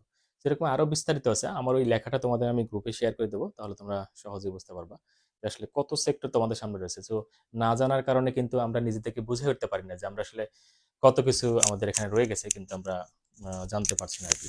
তো এই জন্য কোনো টেনশন নাই, মানে অনেক সুযোগ রয়েছে তোমাদের সাথে সামনে। জুলজি পরে কিন্তু অনেক দূরে যাওয়ার সুযোগ রয়েছে আর কি। এই জন্য কোনো টেনশন নাই। সো রবিউল কমেন্টস করছো, অ্যানিমাল ডাইভার্সিটি সাবজেক্ট একটু কঠিন লাগে স্যার, পড়া মনে থাকে না। হ্যাঁ, এটা একটু পড়া মনে থাকে না, একটু ডিফিকাল্ট আছে, বিশেষ করে বৈজ্ঞানিক নামগুলো এবং ক্লাসিফিকেশন যেগুলো আছে সেগুলো কিন্তু মনে রাখাটা বেশ ডিফিকাল্ট। তো ওগুলো একটু চর্চায় রাখতে হবে, যেগুলো মনে করো বেশি কঠিন লাগে একটু চর্চা করলে কিন্তু সেগুলো মাথায় থাকবে আর কি। আর নিয়মিত ক্লাস করো, দেখবে যে অনেক সমস্যা এমনিতেই সমাধান হয়ে গেছে আর কি। আসলে নিজে থেকে পড়তে গেলে অনেক সময় ডিফিকাল্ট লাগে, যখন ক্লাস করবা তখন দেখবে সেগুলো আর অত কঠিন লাগছে না, খুব সহজে হবে আর কি। আচ্ছা। ওকে। তো তারপরে আসো, আর কোনো কমেন্টস নেই? আর কোনো কমেন্টস থাকলে বলতে পারো। আমরা তোমাদের আজকে এই জেনারেল ভিউগুলো নিয়েই কিন্তু আলোচনা করবো, হ্যাঁ। আর যদি কোনো আলোচনা না থাকে তাহলে আজকে হালকা কিছু পড়িয়ে দিয়ে যাবো তোমাদের, যদি আর কোনো কমেন্টস না থাকে।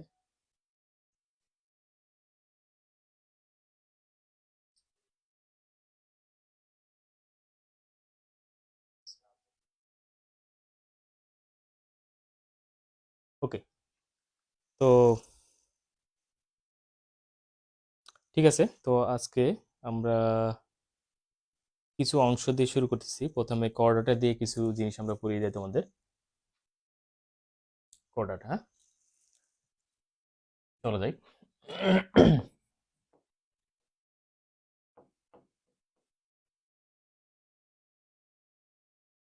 ফাইলাম কর্ডাটা, প্রথম যে তোমাদের প্রাণী বৈচিত্র্য 2 এর প্রথম যে অধ্যায়টা আছে, সেই অধ্যায়ে কিন্তু মেইন বইয়ে ভূমিকা আকারে দেওয়া আছে, ইন্ট্রোডাকশন আকারে দেওয়া আছে।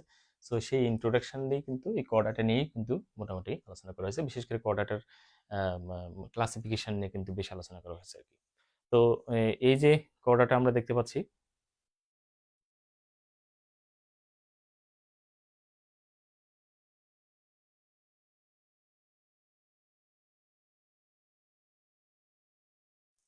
ওকে।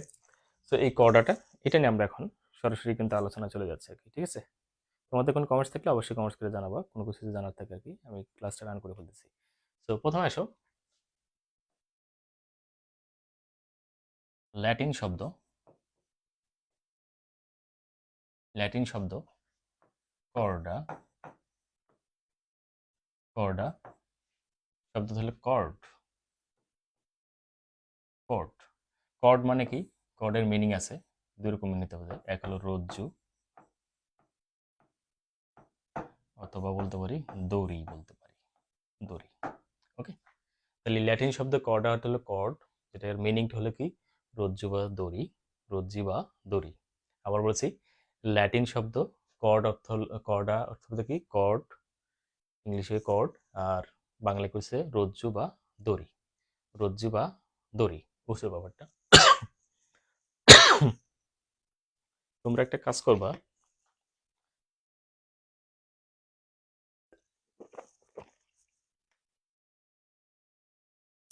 কাজটা হলো যে অবশ্যই খাতা কলম নিয়ে সামনে বসবা আর কি, হ্যাঁ। এবং আমি যে বোর্ডে যে জিনিসগুলো লিখি সেগুলো কিন্তু নোট নিবা। ওকে। এবং সম্ভব হলে এখানে কমেন্টসও করবা, তাহলে কি হবে, তোমার এই যে পড়তেছো এবং লিখতেছো, এতে করে তোমার ব্রেনে এই জিনিসটা কিন্তু বেশি দিন স্থায়ী হবে আর কি। ওকে। ব্রেনে এটা বেশি দিন স্থায়ী হবে। সো এই জন্য তুমি কিন্তু এটা অবশ্যই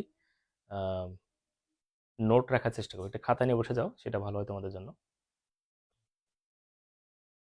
এটা খাতা নিয়ে বসে যাও।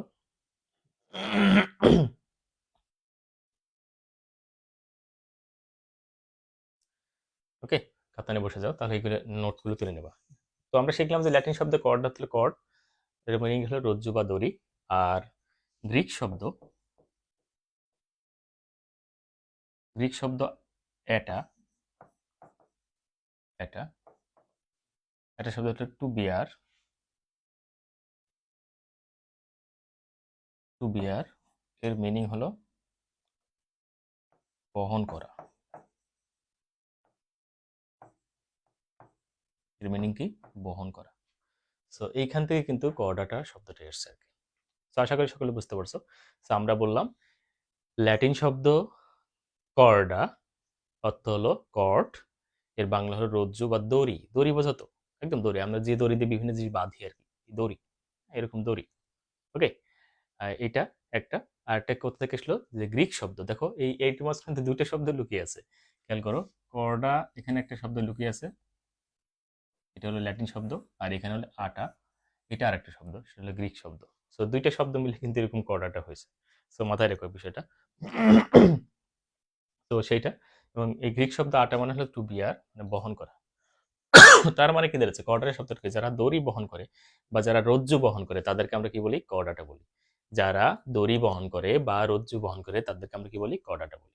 ওকে, যারা দড়ি বহন করে বা রজ্জু বহন করে তাদেরকে আমরা কি বলি? কর্ডাটা বলি আর কি। সো বুঝতে পারছো কিনা একটু কমেন্টস করে অবশ্যই জানাবা।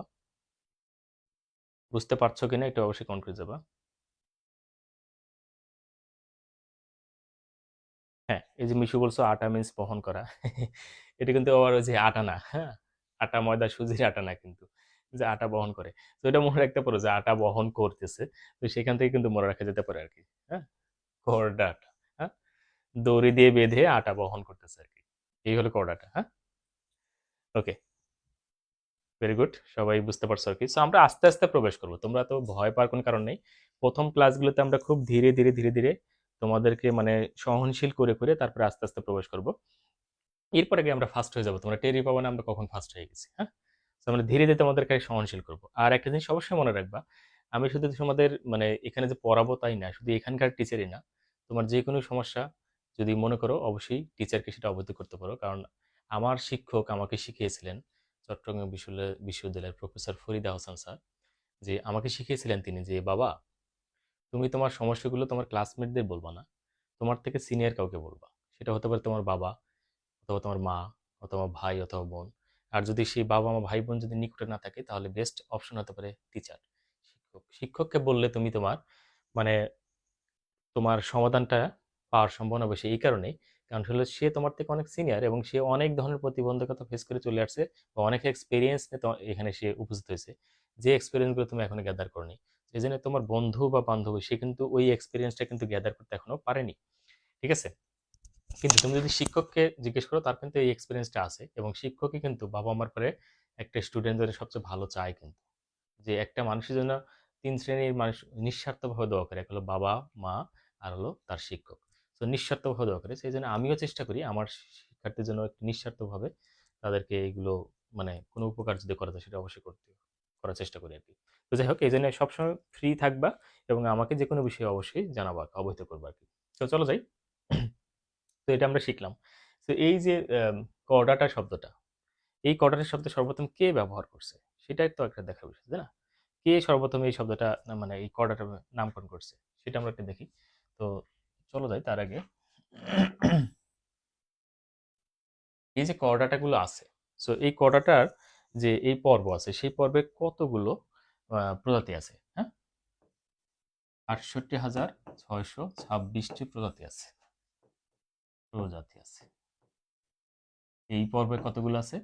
কোন পর্বে? কর্ডাটা পর্বে। হ্যাঁ, কর্ডাটা পর্বে।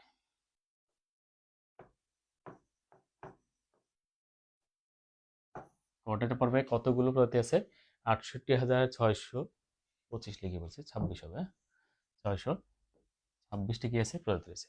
৬৮,৬২৬টি কিন্তু কি রয়েছে? প্রজাতি রয়েছে। আর এই পর্বের নামকরণ করছে কি? ১৮৮৫ সালে বেটসন। বেটসন কত সালে এটা নামকরণ করছে? ১৮৮৫ সালে সে এটা নামকরণ করছে। ওকে, বেটসন ১৮৮৫ সালে এটা নামকরণ করছে। তো আমরা শিখলাম যে কর্ডাটা পর্বের মোট প্রজাতির সংখ্যা কত? ৬৮,৬২৬টি। ৬৮,৬২৬টি। এটা ওইভাবে মুখস্থ করার দরকার নেই, কিন্তু আমরা যেহেতু শুরু করতেছি, দ্যাটস ওয়াই আমরা একটু ধারণা দিয়ে রেখেছি যে এতগুলো প্রজাতি আছে এই পর্বে। ওকে, সো এখন কথা হলো যে প্রজাতি জিনিসটা কি সেটা তোমরা ক্লিয়ার কিনা। যদি না ক্লিয়ার হয়ে থাকে তাহলে একটু বলতে হবে তোমাদের, তাহলে বিষয়টা আগে থেকে তোমাদের জানা থাকবে যে প্রজাতি কি সেটা কি সকলে জানো কিনা।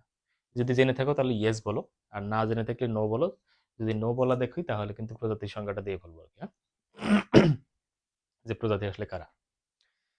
তো এই যে ৬৮,৬২৬টি যে প্রজাতি আছে, তো আসলে কোন বেসিসে, ধরো যে পৃথিবীতে মানুষের সংখ্যা হলো প্রায় ৮০০ কোটি আর কি। তো এই ৮০০ কোটি মিলে তাহলে এখানে কয়টা প্রজাতি আছে? কেউ কি বলতে পারবা? যে পৃথিবীতে যে ৮০০ কোটি মানুষ আছে, প্রায় ৮০০ কোটি মানুষ, এই ৮০০ কোটিতে কয় প্রজাতির মানুষ আছে? বলো দেখি কমেন্টস করে। ১ ২ ৩ ৪ এরকম কয় প্রজাতির মানুষ আছে? কেউ কি বলতে পারবা? কমেন্টস করে একটু জানাও দেখি যে কত প্রজাতির মানুষ আছে পৃথিবীতে। মিশু বলছে ইয়েস স্যার, প্রজাতির সংখ্যা জানে। ওকে, আর কেউ? সামনে থাকলে কিন্তু ডিরেক্ট এখন প্রজাতির সংখ্যা ধরে ফেলতাম, ঠিক আছে? অনলাইন তো, ঠিক আছে, মনে থাকলো মিশু, হ্যাঁ? ওই ক্লাসে যখন যাব তখন গিয়ে কিন্তু ধরে ফেলবো প্রজাতির সংখ্যা কি। ওকে, আর কেউ আছো জানো না, এরকম কেউ আছো যে প্রজাতির সংখ্যা জানি না, প্রজাতি কাকে বলে? আমরা কিন্তু ১০টা ৪০ পর্যন্ত ক্লাস নেবো ইনশাল্লাহ, হ্যাঁ? ১০টা ৪০ পর্যন্ত ১ ঘন্টা ক্লাস নেবো।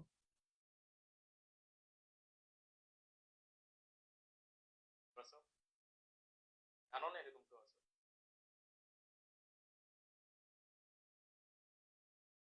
কেউ দেখি কিছু বলে না, হ্যাঁ?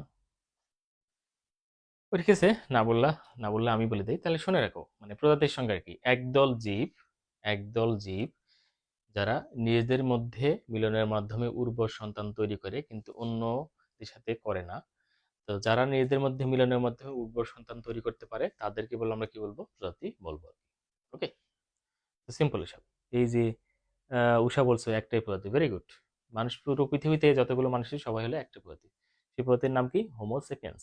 হোমোসেপিয়েন্স। সেই হোমোসেপিয়েন্স নামে কি আছে, একটাই মাত্র কি রয়েছে, প্রজাতি রয়েছে আর কি। এবং বিজ্ঞানীরা ধারণা করে যে মানুষের আরো অনেক প্রজাতি ছিল, হোমো ইরেক্টাস, হ্যাঁ, নিয়ান্থিলম্যানস, এইসব হাবিজাবি অনেক ছিল আর কি। কিন্তু একটা হাইপোথেসিস, এগুলি কোনো আসলে মানে একদম 100% সত্য বলা যাবে না আর কি। এটা একটা হাইপোথেসিস আর কি, ধারণা করা হয় এটা। যাই হোক, মিশু বলছে যে আহ, আহ, সর্বাধিক মিল সম্পন্ন একদল জীব নিজেদের মধ্যে মিলনের মাধ্যমে উর্বর সন্তান তৈরি করে, তাদেরকে আমরা বলবো প্রজাতি। যে আসলে এই যে উর্বর সন্তান কথাটা বললো, এই উর্বর সন্তান মিনিংটা বোঝো? এইটা একটু বুঝিয়ে দেয় যে উর্বর সন্তান জিনিসটা কি। ধরো আমরা উর্বর জমি সম্বন্ধে কিন্তু আমাদের সকলের ধারণা আছে যে উর্বর জমি। তো উর্বর জমিটা কি, যে জমিতে প্রতি বছরই অনেক বেশি ফলন হয়, সেটাকে আমরা কি বলি, উর্বর জমি বলে থাকি আর কি।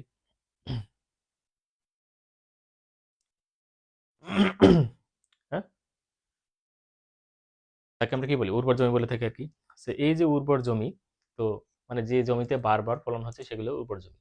আর এখানে উর্বর সন্তান বলতে কাদেরকে মিন করছে, অর্থাৎ যে সন্তান জন্মগ্রহণ করলো সেই সন্তান থেকে পরবর্তীতে সে আবার নিজেও সন্তান জন্মদানের জন্য সক্ষমতা রাখে, তার সন্তান আবার সন্তান সন্তান জন্মদানের সক্ষমতা রাখে, এরকম জেনারেশন টু জেনারেশন তারা যদি সন্তান জন্মদানের সক্ষমতা থাকে তখন তাদেরকে আমরা কি বলি, উর্বর সন্তান বলে থাকি। দ্যাটস ওয়াই কিন্তু এই শব্দটা ইউজ করছে যে একদল জীব, মানে সর্বাধিক মিল সম্পন্ন একদল জীব যারা নিজেদের মধ্যে মিলনের মাধ্যমে উর্বর সন্তান তৈরি করে কিন্তু অন্যদের সাথে করে না। তো এই যারা নিজেদের মধ্যে করে তাদেরকে আমরা বলি কি এক প্রজাতি, আর যারা অন্যদের সাথে করে না, তো অন্যগুলো হলো কি অন্য প্রজাতি আর কি। ঠিক আছে, ওরা ওরা ওদেরকে আমরা প্রজাতি বলবো না আর কি, অন্য প্রজাতি বলবো আর কি। তো এই হলো প্রজাতি। তো এরকম ধরো মানুষ, পৃথিবীতে কতগুলো মানুষ আছে? পৃথিবীতে প্রায় ৮০০ কোটি মানুষ আছে। তো ৮০০ কোটি এই যে মানুষ আছে, এই মানুষের মধ্যে ধরো বাংলাদেশি একজনকে দিয়ে যদি আমরা আমেরিকান কোনো কারোর সাথে বিয়ে দিই, অথবা মনে করো সে মনে করো আফ্রিকান কারোর সাথে যদি অস্ট্রেলিয়ান কাউকে বিয়ে দিই, তো তাদের কিন্তু সন্তান হবে আর কি। তো এই জন্য তারা কি একই প্রজাতি, কিন্তু কিন্তু দেখতে দেখো ভিন্নতা আছে। আফ্রিকানরা দেখতে একরকম, অস্ট্রেলিয়ানরা দেখতে একরকম, এশিয়ানরা দেখতে একরকম, চাইনিজরা দেখতে আরেক রকম, ঠিক আছে? তাদের কিন্তু ভিন্নতা আছে, মানে বৈচিত্র্য আছে তাদের মধ্যে, আমাদের মধ্যে বৈচিত্র্য আছে, বাট আমরা একই প্রজাতি কেন হতে পারছি এত ভিন্নতা থাকার পরে? কারণ হলো আমরা, হ্যাঁ, যে উর্বর সন্তান তৈরি করতে পারে এই জন্য তারা হচ্ছে কি একটা প্রজাতি। তাহলে তুমি দেখো, এই যে মানুষের ৮০০ কোটি সদস্য মিলে হয়েছে একটা প্রজাতি, এরকম প্রজাতি কতগুলো আছে দেখো। 68,626টা এরকম কি আছে প্রজাতি রয়েছে আর কি। So huge, huge. আর এই সংখ্যাটা কিন্তু একদম মানে সবসময় ফিক্স না, এক এক বইতে এক এক রকম দেওয়া আছে। সো এটা নিয়ে কোনো টেনশন করার কারণ নাই, যে কোনো একটা দিয়ে দিলে হবে আর কি। ওকে, তো যেটা বলছিলাম আমরা, তো এই হলো প্রজাতির কথা বললাম। সো আবার হতে পারে যে আমরা এটা বলতে পারো স্যার, তাহলে মানুষের একটা প্রজাতি হলো 800 কোটি সদস্য, তাহলে কি সব এরকম এখানে যতগুলো প্রজাতি সবারই কি 800 কোটি সদস্য? না, এরকম না কিন্তু। কারো হতে পারে যে হ্যাঁ 1000 সদস্য আছে, কারো হতে পারে 2টা সদস্য আছে, কারো হলো 10টা সদস্য আছে, এরকম হতে পারে আর কি। কিন্তু সেটা বিষয় না, সদস্য এখানে ম্যাটার করবে না, ম্যাটার করবে হলো যে কয়টা প্রজাতি আছে। তো এরকম প্রজাতির সংখ্যা কত? 68,626টি কি রয়েছে? প্রজাতি রয়েছে। এবং এটা নামকরণ কি করছে? উইলিয়াম বেটসন আর কি। তো যাই হোক, এবার আসো আমরা আর একটা জিনিস দিয়ে আমরা আজকে শেষ করে দেবো, সেটা হলো কোঅর্ডিনেটর সংজ্ঞা। কোঅর্ডিনেটর সংজ্ঞা দিয়ে আমরা কিন্তু আজকে ক্লাসটা শেষ করব। এবং পরবর্তীতে দিনগুলোতে কোন কোন দিন ক্লাস নেব সেটা কিন্তু আজকে আমরা বিশ্লেষণ করে দেবো।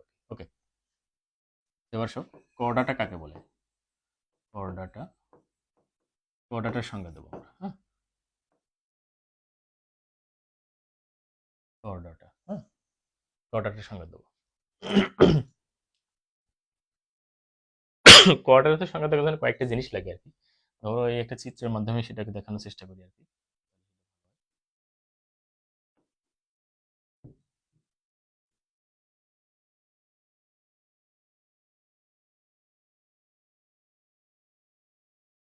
ওকে, ধরো এইখান থেকে একটা অংশ দেখাই।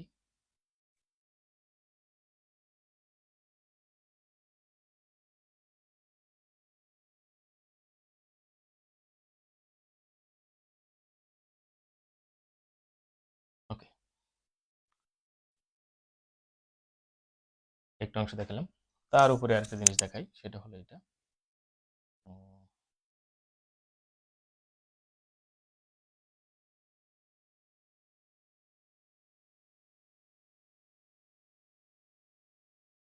ওকে, এটা একটা জিনিস দেখালাম। সো তার উপরে আরেকটা জিনিস দেখাবো এরকম।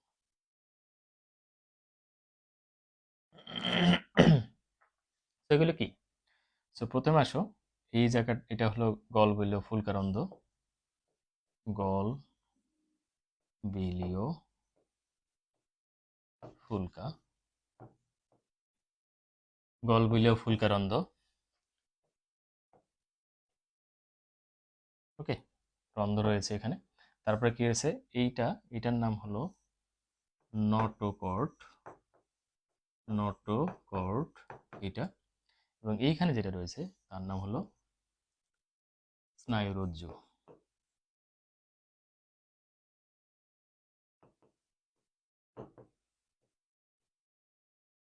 ওকে, তিনটা জিনিসকে কিন্তু আমরা হাইলাইট করছি আর কি, তিনটা জিনিস কিন্তু এখানে রয়েছে আর কি। এক হলো গল বিলীয় ফুলকারন্দ, দুই হলো নটোকর্ড, তিন হলো সাইনাস। সিরিয়ালি যদি বলি তাহলে এক নম্বর আসলে নটোকর্ডই আসবে সিরিয়ালি। এক হলো ধরো নটোকর্ড, এক হলো নটোকর্ড, দুই হলো স্নায়ুরজ্জু, আর তিন হলো গলবিলীয় রন্ধ্র।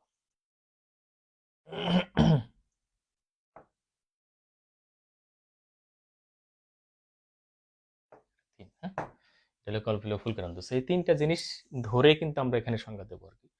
এই তিনটা জিনিস ধরে কিন্তু আমরা কোঅর্ডিনেটর সংজ্ঞা দেবো আর কি। তো সেই সংজ্ঞা আমরা কিভাবে দেবো? তো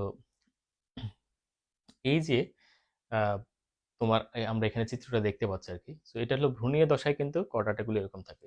তো ভ্রূণীয় দশা কি থাকে? কোনো প্রাণীর, অর্থাৎ কোঅর্ডিনেটর পর কাদেরকেই আমরা কোঅর্ডিনেটর বলি? যে সকল প্রাণীদের জীবনের কোনো না কোনো দশায় বা আজীবন কি থাকবে? আজীবন কি থাকবে? হলো দন্ডাকার, দণ্ডা, দণ্ডাকার ও স্থিতিস্থাপক, স্থিতিস্থাপক কি থাকবে? দন্তাকার ও স্থিতিস্থাপক কি থাকবে? নটোকর্ড থাকবে। যাদের কি থাকবে? ভ্রূণীয় দশায় অথবা আজীবন দন্ডাকার ও স্থিতিস্থাপক কি থাকবে? নটোকর্ড। সেটা কোনটা? এই যে হলুদ কালারে যেটা দেখতে পাচ্ছ না, এইটাই হলো কি দন্ডাকার ও স্থিতিস্থাপক কি? নটোকর্ড। এবং সেটা নিরেট হয়ে থাকে আর কি। দ্বন্দ্বাকার ও স্থিতিস্থাপক কি? নটোকর্ড।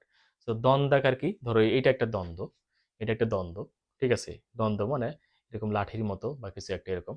সেটা হলো দ্বন্দ্বাকার। একটা কি থাকবে? আর একটা কথা শব্দ হচ্ছে স্থিতিস্থাপক। স্থিতিস্থাপক কি? ধরো এই যে ধরো আমার হাতে একটা রাবার আছে, তোমরা দেখতে পাচ্ছ নিশ্চয়ই রাবার।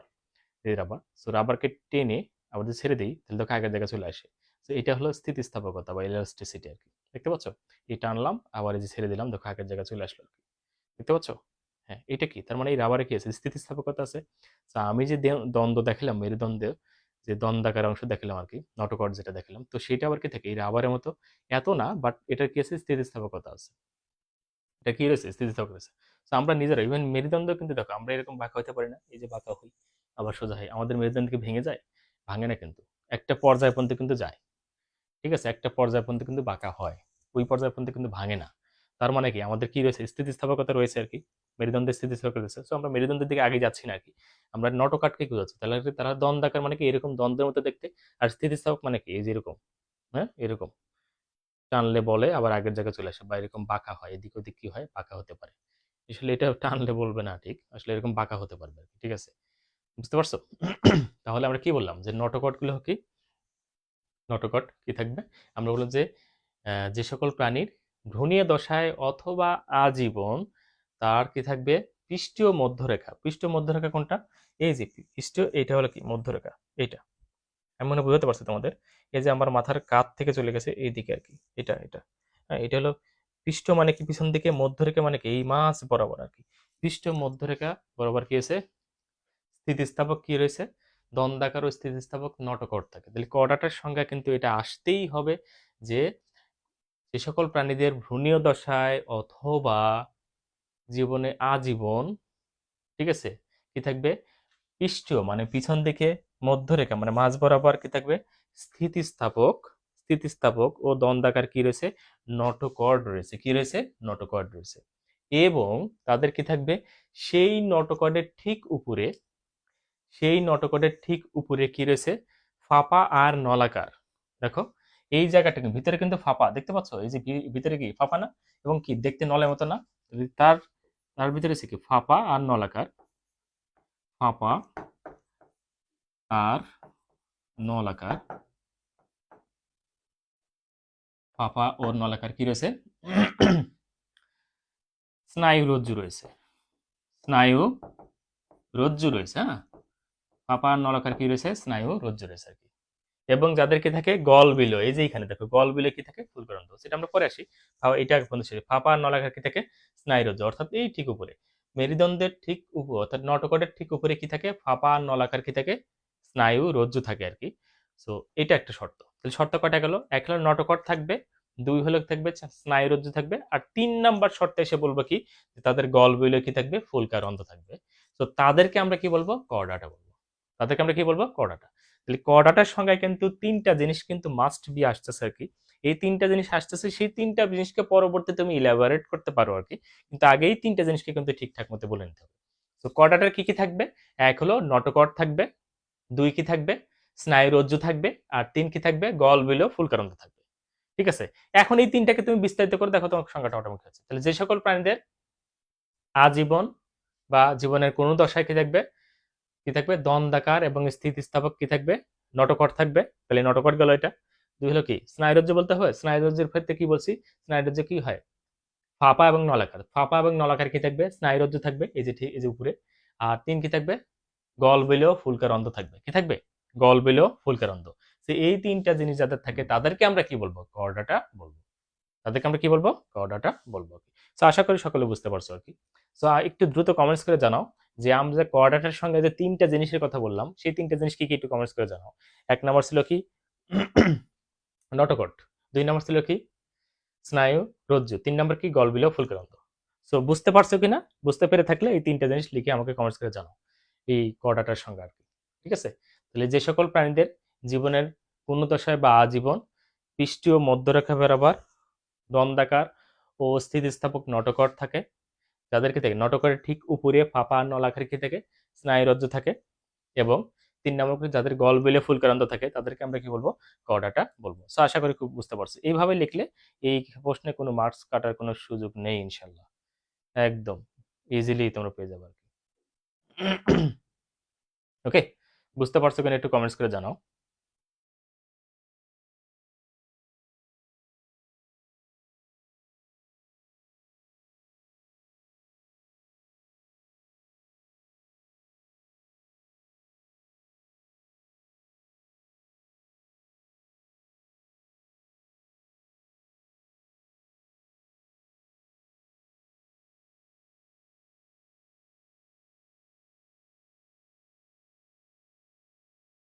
ওকে, মিশু বলেছো নটকট, স্নায়ুরজ্জু, আর একটা গলবিলে ফুলকরন্দ। হ্যাঁ,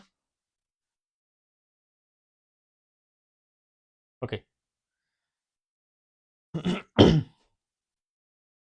তো এই কড়াটা পড়ালেই সাধারণত আমি একটা কবিতা আবৃত্তি করে থাকি আর কি, যেটা এইটার সাথে খুবই প্রাসঙ্গিক আর কি। হ্যাঁ, একটা কবিতা আবৃত্তি করে থাকি এবং আমার নিজের লেখা একটা কবিতা আর কি।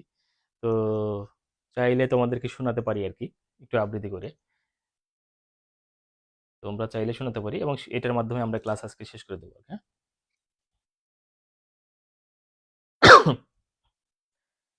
উষা বলেছো নটকট, স্নায়ুরজ্জু, গলবিলে ফুলকরন্দ। Very good, clear, very good. Okay. Mishu বলেছো নটকট, স্নায়ুরজ্জু এবং গলবিলে ফুলকরন্দ। Very good.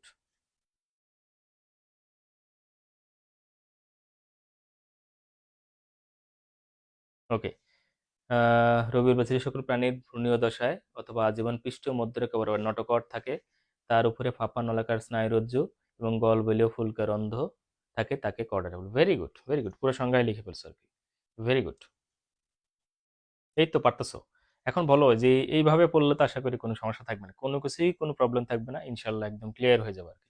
আর এখানে সবচেয়ে মজার বিষয় হলো যে এই যে অনেক অনেক ধরনের অ্যাক্টিভিটি থাকতেছে, আমাদের কমেন্টস করতেছো, জানতেছো, এটা করতেছো, সেটা করতেছো, এরপর না কি হচ্ছে, তোমাদের পড়াটা খুব সহজে মাথায় কিন্তু থাকবে এটা। ওকে। সো চলো যাই আমার সেই বিখ্যাত কবিতা, 2020 সালে নভেম্বর মাসে লেখা একটি কবিতা। তো তোমাদের শোনা চাচ্ছে আর কি। ওকে। আমার কবিতার নাম হলো রূপালী। কবিতার নাম হলো কি রূপালী। সো মনোযোগ দিয়ে শোনো। ওকে। কবিতার নাম রূপালী, রচনায় আমি নিজে মোহাম্মদ আরিফুল ইসলাম। তোমার ভ্রূণীয় দশার নটকট আজ মেরুদণ্ড দ্বারা প্রতিস্থাপিত হয়েছে।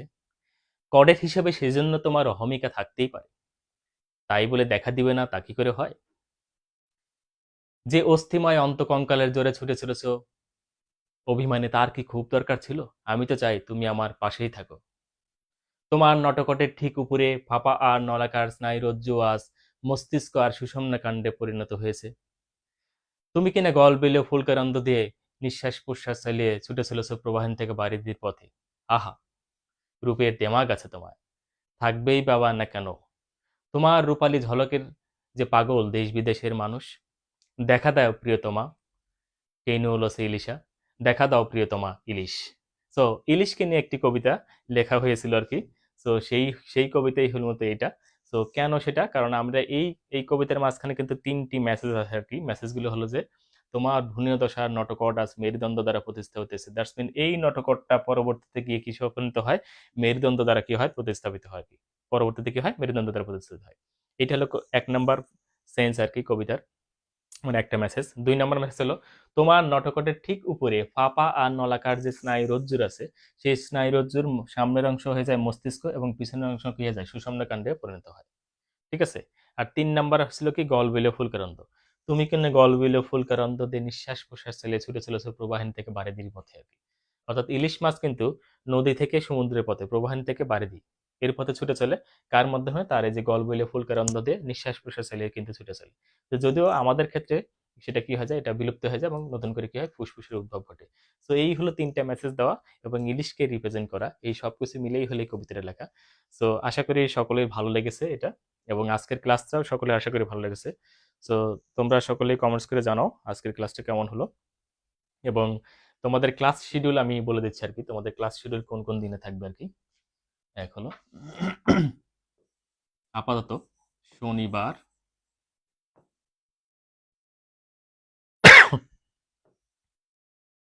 কবে কবে থাকবে, এক হলো শনিবার, 2 সোমবার,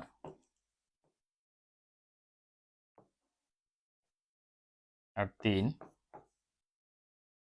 বুধবার।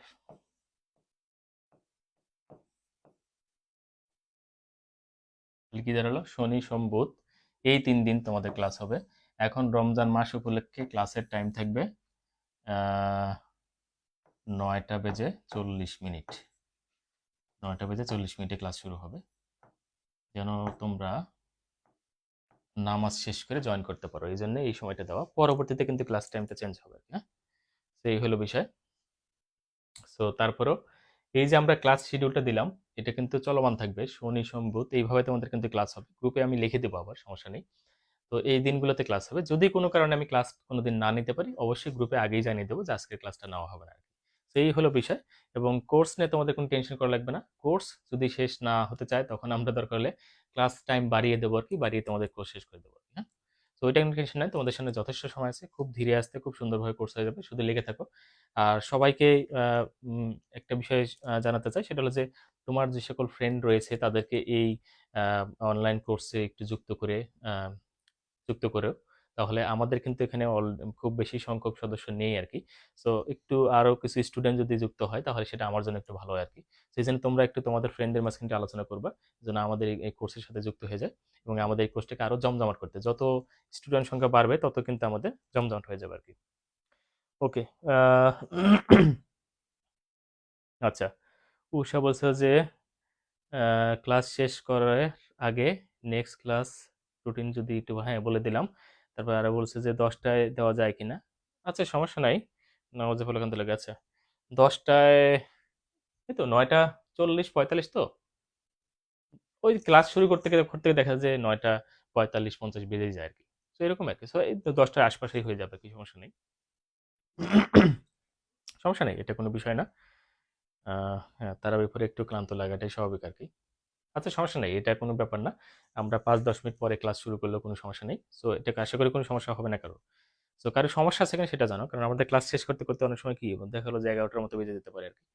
সো এটা একটু জানাবো আরকি, কারো কোনো সমস্যা আছে কিনা আরকি। তো আমরা নিয়মিত এভাবে ক্লাস নিতে থাকি। আর যারা ক্লাসটা আজকে দেখতে পারেনি, তারা কিন্তু পরবর্তী সময়ে এটা কিন্তু রেকর্ডেড থাকবে, ওরিয়েন্টেশন ক্লাসটা তোমরা দেখে নেবে আরকি, হ্যাঁ? ওকে? সো তাহলে সকলকে শুভেচ্ছা জানিয়ে আজকের মতো আমরা ক্লাসটা এখানে শেষ করতে চাচ্ছি আরকি। তো সকলে ভালো থেকো। আবারও ইনশাআল্লাহ দেখা হবে আগামী সোমবারে। তো ততক্ষণ পর্যন্ত ভালো থেকো। সকলকে শুভেচ্ছা যাচ্ছি। আসসালামু আলাইকুম। সকলে ভালো থেকো।